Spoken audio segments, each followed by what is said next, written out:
अऊज़ु बिल्लाहि मिनश्शैतानिर्रजीम बिस्मिल्लाहिर्रहमानिर्रहीम अस्सलातु वस्सलामु अलैका या रसूलल्लाह सल्लल्लाहु अलैहि वसल्लम। मोहतरम नाज़रीन और सामईन, अल्लाह सुब्हानहु तआला ने कुरान करीम फ़ुरक़ान मजीद में ऐलान फरमाया कि इज़्ज़त और ज़िल्लत उसकी तरफ़ से है। वो जिसे चाहे इज़्ज़त देता है, जिसे चाहे ज़िल्लत देता है।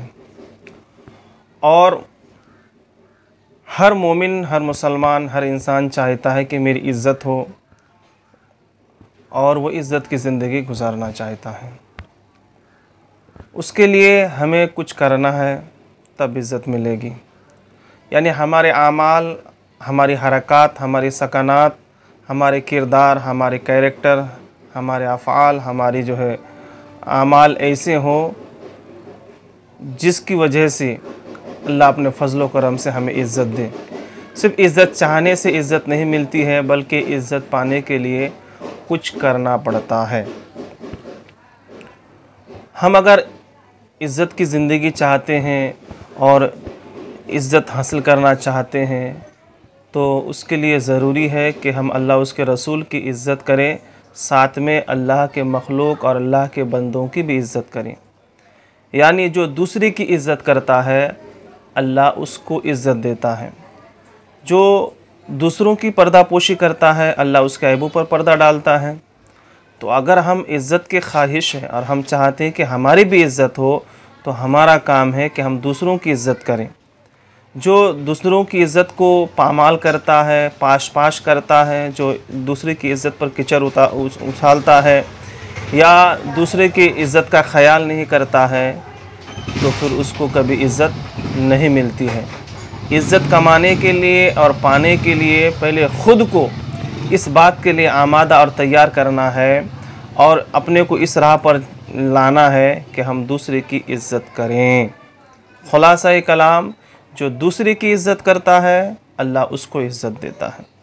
लिहाजा हमें चाहिए कि हम दूसरों की इज़्ज़त करें और अपने आप को इज़्ज़त पाने के लिए नहीं, बल्कि हमें बहुक्म इलाही दूसरों की इज़्ज़त करनी चाहिए। जब अल्लाह की इस हुक्म पर हम अमल करेंगे, इंशाअल्लाह अल्लाह हमें भी इज़्ज़त देगा। बहुत सारे लोगों की आदत होती है, कोई भी कितना भी अच्छा हो, बुरा हो, उसके सामने अगर ज़िक्र निकले तो वो बिल्कुल कचरे के भाव में समझता है। ऐसा नहीं है। जिस इंसान के अंदर जो खूबी है उसकी तारीफ़ की जाए, जो कमी है, जो ऐब है या जो कमज़ोरी पॉइंट है तो उसको ख़राब कहा जाए। हमारा क्या होता है कि एक आदमी है, हमारे समाज में होता है कि एक आदमी है या कोई भी शख्स है, अगर उसके अंदर 5 खूबियाँ हैं और 5 कमियाँ हैं, तो हम क्या करते हैं कि 5 खूबियों की वजह से 5 कमियों को गायब कर देते हैं, या फिर 5 कमियों की वजह से 5 खूबियों को गायब कर देते हैं। एक इंसान बहैसियत इंसान अच्छा है, अब अगर उसके अंदर कोई कमी है, कोई ऐब है, तो फिर हम उसकी तारीफ़ नहीं करेंगे। भाई ये शख्स है, इसके अंदर ये कमी है, मगर ये चीज़, ये खूबी है। तो जो खूबी है उसकी तारीफ़ की जाए, जो कमी है वो उसको दिफा करने की कोशिश, मतलब उसको सुधारने की कोशिश की जाए, या फिर उसकी जो कमी है बस उतनी चीज़ को ही ख़राब कही जाए। एक इंसान के अंदर एक कमी की वजह से पूरे वजूद को या पूरी लाइफ को ख़राब ना कहा जाए, या एक खूबी की वजह से पूरी ज़िंदगी को अच्छी नहीं कही जाएगी।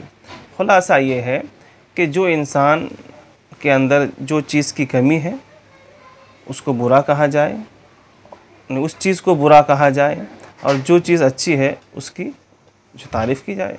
मिसाल के तौर पे कोई एक ऐसा इंसान है जो बहुत शराब पीता है, जुआ खेलता है, हरामकारी करता है, तो हम कभी उसका सपोर्ट नहीं करेंगे, कभी हिमायत नहीं करेंगे, बल्कि उस काम को हमेशा गलत ठहराएंगे। मगर उसी के साथ उसके अंदर एक खूबी ये है कि वालिदैन की बहुत खिदमत करता है, वालिदैन की इताअत करता है, वालिदैन का जो भी करना चाहिए आखिर उम्र में वो करता है। तो अब क्या वो शराब पीने की वजह से ये माँ बाप की खिदमत को हम बेकार जानेंगे? नहीं। जो शराब पीता है या जो दूसरा गुनाह है उसको हम गुनाह ही समझेंगे, उसको ख़राब ही समझेंगे, पर उसका एक जो दूसरा पहलू है माँ बाप की खिदमत करना, हम इसको सराहेंगे, इसकी तारीफ़ करेंगे। ऐसा नहीं है कि माँ बाप की खिदमत करने की वजह से उसके सारे गुनाहों को हम छुपा देंगे या अच्छा जानेंगे कि नहीं जान दो, जो भी करता है ठीक है, लेकिन माँ बाप की तो खिदमत करता है, ऐसा भी नहीं कहेंगे। और ऐसा भी नहीं है कि वो ड्रिंक करने की वजह से या किसी और एक गुनाह की वजह से माँ बाप की खिदमत को बेकार समझेंगे, ऐसा भी नहीं है। खुलासा ये है कि सबसे पहले हमें अल्लाह उसके रसूल की इज़्ज़त, जो इज़्ज़त अल्लाह उसके रसूल के लिए है, मोमिनीन के लिए है, तो हमें मोमिनीन मुस्लिमीन की इज़्ज़त करनी चाहिए, रिस्पेक्ट करनी चाहिए। जो जिस कैटेगरी के है उस कैटेगरी के हिसाब से इज़्ज़त देना चाहिए। माँ को माँ का दर्जा देना है, बाप को बाप का दर्जा देना है, बीवी को बीवी का दर्जा देना है, भाई को भाई का दर्जा देना है, बहन को बहन का दर्जा देना है, दोस्त को दोस्त का दर्जा देना है। जो जिस कैटेगरी का है, जो जिस लायक है, उस हिसाब से हमें इज़्ज़त देना है। तो फिर अल्लाह हमें इज़्ज़त देगा, हमें इज़्ज़त की ज़िंदगी देगा।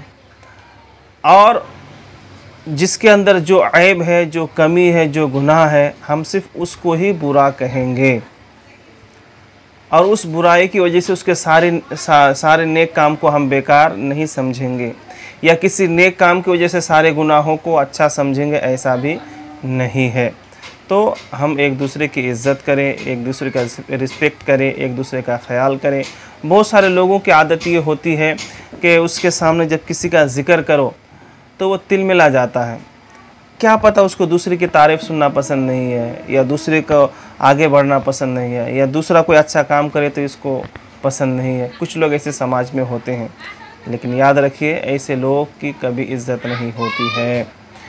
इज़्ज़त लेना है और इज़्ज़त पाना है, इज़्ज़त का मकाम हासिल करना है, तो उसके लिए हमें दूसरे की इज़्ज़त करना सीखना होगा। और आमने सामने भी इज़्ज़त करना है, पीठ पीछे भी इज़्ज़त करना है। कुछ लोग दोगले भी होते हैं। दोगले कैसे होते हैं? कुछ लोग ऐसे भी होते हैं जो आमने सामने होते हैं तो बहुत इज़्ज़त करते हैं, और पीठ पीछे जो है बहुत नीचा दिखाते हैं, नीचा करते हैं। तो ये भी गलत है। ज़ाहिर में भी इज़्ज़त होनी चाहिए और पीठ पीछे बातिन में भी इज़्ज़त होनी चाहिए। दूसरे को आगे बढ़ाने के बारे में सोचिए, अल्लाह हमें आगे बढ़ाएगा। जो दूसरे का ख्याल करता है अल्लाह उसकी जो है हिफाजत करता है, उसकी मदद करता है। तो हम अगर इज़्ज़त चाहते हैं, आगे बढ़ना चाहते हैं, तो हमें दूसरे का ख्याल करना है, दूसरे की इज़्ज़त करनी है, दूसरे को आगे बढ़ाना है। अल्लाह हमारे को इज़्ज़त देगा और हमें आगे बढ़ाएगा।